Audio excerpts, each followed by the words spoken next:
పోతే మనుషులను చంపేసే కార్యక్రమం దాకా ఇళ్లకు మనుషులను పంపించి చంపేసే కార్యక్రమం చేయడం అన్నది అతి హేయమైన రాజకీయం అని చంద్రబాబు నాయుడు గారికి గట్టిగా నిలదీస్తూ చెప్తా ఉన్నా.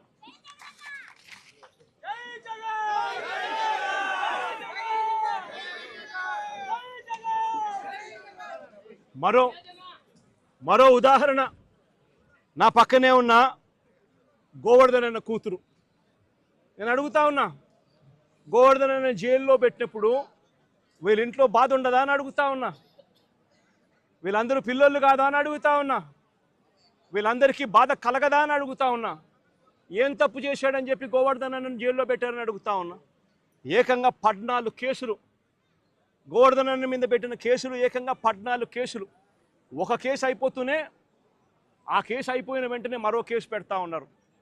పెట్టి మళ్ళీ జైల్లో తాను ఉండే కాలాన్ని పొడిగిస్తూ ఉన్నారు. ఇప్పటికి దాదాపుగా ఎన్ని రోజులు అయిందమ్మా జైల్లో ఉండబట్టి? 64 రోజులు. 64 రోజులుగా జైల్లో ఒక మాజీ మంత్రిని పెట్టారు. ఆశ్చర్యం కలిగించే విషయం నేను చెప్తా ఉన్నా. ఆయన మీద పెట్టిన కేసులు ఏమిటో తెలుసా? ఆయన మీద పెట్టిన అన్యాయమైన కేసులు ఏమిటో తెలుసా? గోవర్ధన్ అన్న పార్టీ సెంట్రల్ ఆఫీస్లో ప్రెస్ మీట్ పెట్టి సాక్షిలో పబ్లిష్ అయిన తన ప్రెస్ మీట్ క్లిప్పింగ్ను వాట్సాప్ గ్రూపుల్లో ఫార్వర్డ్ చేశారంట. అదొక కేసు అయ్యా, అదొక కేసు. మనిషిని అరెస్టు. అంటే ఒక రాజకీయ నాయకుడు ఒక ప్రెస్ మీట్ పెడితే ఆ ప్రెస్ మీట్లో వచ్చిన దాన్ని మీడియా పబ్లిష్ చేస్తే ఆ పబ్లిష్ చేసిన ఐటెంను వాట్సాప్ గ్రూపుల్లో ఈయన ఫార్వర్డ్ చేస్తే ఆయనకు సంబంధించిన మనుషులకు అది కేసు. దాని మీద జైలు. మాజీ మంత్రికి మరో కేసు. టీడీపీ నెల్లూరులో టీడీపీ ఎమ్మెల్యే సోమిరెడ్డికి వ్యతిరేకంగా ప్రెస్ మీట్ పెడితే దానికి సంబంధించిన వీడియోను కాకాని ఫార్వర్డ్ చేశారంటూ ఇంకో కేసు పెట్టారు. అడుగుతా ఉన్నా, ఒక రాజకీయ నాయకుడు ప్రెస్ మీట్ పెడితే ఆ ప్రెస్ మీట్ తాను పెట్టిన దాన్ని తాను మళ్ళీ ఫార్వర్డ్ చేస్తే దాని మీద మళ్ళీ కేసు. ఉచితంగా తెలుగుదేశం పార్టీ ఇసుకే అన్నారు. ఉచితంగా ఇసుక అన్నారు. ఎక్కడ ఉచితంగా ఇసుకిస్తున్నారని అడుగుతా ఉన్నా. వైఎస్ఆర్ కాంగ్రెస్ పార్టీ హయాంలో రాష్ట్ర ఖజానాకు సంవత్సరానికి 750 కోట్ల ఆదాయం వచ్చేది. ఈరోజు రాష్ట్ర ఖజానాకు ₹1 రావడం లేదు ఆదాయం. రేటు చూస్తే ఇసుక గత ప్రభుత్వంలో మా ప్రభుత్వ హయాంలో కన్నా డబల్ రేటుకి అమ్ముతూ ఉన్నారు ఇసుకను.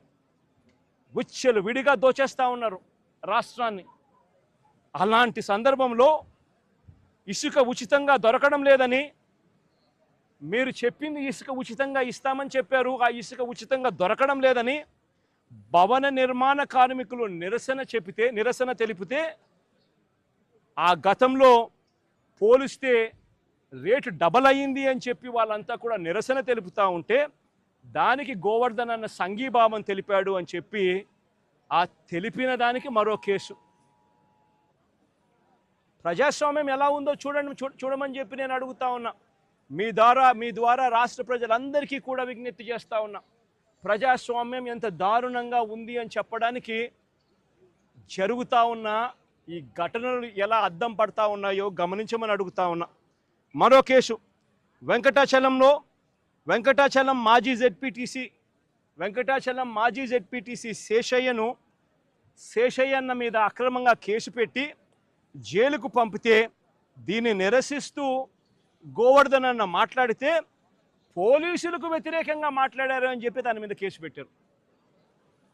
నేను అడుగుతా ఉన్నా, నువ్వు ఏకంగా ఒక జెడ్పీటీసీని తీసుకొని పోయి అక్రమ కేసు నువ్వు పెడితే, నువ్వు అక్రమ కేసు పెట్టినావు అని చెప్పి ఆధారాలతో మాట్లాడిన ఆ వ్యక్తి మీద పోలీసులకు వ్యతిరేకంగా మాట్లాడారని చెప్పి కేసులు పెట్టడం ఎంతటి దారుణమో ఆలోచన చేయమని చెప్పి నేను కోరుతా ఉన్నా. కావలి నియోజకవర్గం ఇంకొక కేసు. కావలి నియోజకవర్గంలో కొల్లదిన్నెలో మా పార్టీ కార్యకర్తలపై తెలుగుదేశం పార్టీ వాళ్ళు దాడులు చేస్తే బాధితులను పరామర్శించి పోలీసులు పక్షపాత వైఖరిని తాను ఎండగడితే దాని మీద కూడా మళ్ళీ కేసు పెట్టారు. అంటే ఒక రాజకీయ పార్టీకి సంబంధించిన తన మనుషుల మీద అన్యాయంగా తెలుగుదేశం పార్టీ వాళ్ళు దాడులు చేసినా, బాధితులను వీళ్ళు పరామర్శించినా, మా వాళ్ళు పోలీసుల పక్షపాత వైఖరిని వీళ్ళు ఎత్తి చూపించినా దాని మీద కూడా కేసు పెట్టే కార్యక్రమం జరుగుతూ ఉంది. ఇంకా ఆశ్చర్యకరమైన విషయం, ఇది నిజంగా నవ్వాలనో ఏడవాలనో కూడా అర్థం కాని దారుణమైన కేసు. 2024 ఎన్నికల సందర్భంగా 2024 ఎన్నికల సందర్భంగా అంటే ఎలక్షన్ కమిషన్ ఆధ్వర్యంలో నడుస్తూ ఉన్న పీరియడ్లో ఆ టైంలో లిక్కర్ పంచుతా ఉన్నారని చెప్పి కేసు పెట్టినారు. లిక్కర్ పంచుతా ఉన్నారని కేసు పెడితే తర్వాత మళ్ళీ చంద్రబాబు నాయుడు గారి ప్రభుత్వం వచ్చిన తర్వాత దాని మీద దర్యాప్తు కూడా పూర్తి చేసి ఛార్జ్ షీట్ కూడా వేసినారు కదా, అయిపోయింది కదా. మళ్ళా సంవత్సరం తర్వాత అదే ఛార్జ్ షీట్లోకి మళ్ళీ వెళ్ళి గోవర్ధన్ రెడ్డిని ఇప్పుడు ఇరికిస్తూ ఉన్నారు. ఏమయ్యా ఇది నాకు అర్థం కావడంలా. ప్రజాస్వామ్యంలో బతుకుతా ఉన్నామా? ప్రజాస్వామ్యంలో బతకడం లేదా? ఇంతకన్నా దారుణమైనది ఏమైనా ఉంటుందా? అది కూడా తప్పుడు వాంగ్మూలాలు మళ్ళీ ఇప్పుడు సృష్టించి ఆ గ్రామంలో ఏదో లిక్కర్ పంచుతా ఉంటే ఎవడో ఎందుకు పంచుతున్నారని అడిగినాడంట. ఈయన ఎందుకు పంచుతావా అని మీరు అడుగుతారా అని కొట్టమని చెప్పి ఈయన చెప్పినాడంట అని ఇప్పుడు కేసు పెడతారు. ఎంతటి దారుణంగా జరుగుతూ ఉందో ఒకసారి చూడమని అడుగుతా ఉన్నా. మరో కేసు, అక్రమంగా క్వాడ్స్ తవ్వకాలు చేశారని కాకాని గోవర్ధన్ రెడ్డిపై పోలీసులు మరో కేసు పెట్టారు. నిజంగా ఒక మంత్రిగా ఉన్న వ్యక్తి ఒక మైన్లో క్వాడ్స్ తవ్వకాలు చేశారు అని చెప్పి కేసు పెట్టడం అంటే ఎంత దారుణమో ఆలోచన చేయమని అడుగుతా ఉన్నా. ఈ కేసులో పసలేదు అని చెప్పి కోర్టు నిర్ధారించి A1, A2, A3లకు యాంటిసిపేటరీ బెయిల్ కూడా ఇచ్చింది. గోవర్ధన్ అన్న A4, మరి A1, A2, A3కి యాంటిసిపేటరీ బెయిల్ ఇచ్చినప్పుడు A4 వచ్చేసరికి మాత్రం ఏకంగా జైల్లో పెట్టినారు. ఆశ్చర్యం కలిగించే విషయం ఏంటంటే ఈ కేసులో ఎంత కుట్రపూరితంగా ఈ కేసు పెట్టారంటే, ఈ కేసులో ఇదే చంద్రబాబు నాయుడు గారు గవర్నమెంట్లో చేసిన విజిలెన్స్ రిపోర్టు, ఈ విజిలెన్స్ రిపోర్ట్లో వీళ్ళే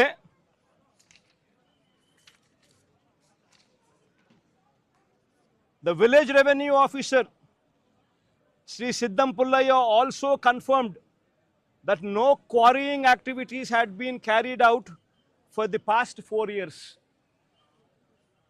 ఈ లేచిన విజిలెన్స్ రిపోర్ట్లోనే ఇదే ఊర్లోనే తాటిపర్తి అనే విలేజ్లో ద విలేజ్ రెవెన్యూ ఆఫీసర్ సిద్ధం పుల్లయ్య అనే వ్యక్తి కన్ఫర్మ్ చేసినాడంట, no quarrying activities had been carried out for the past 4 years అని.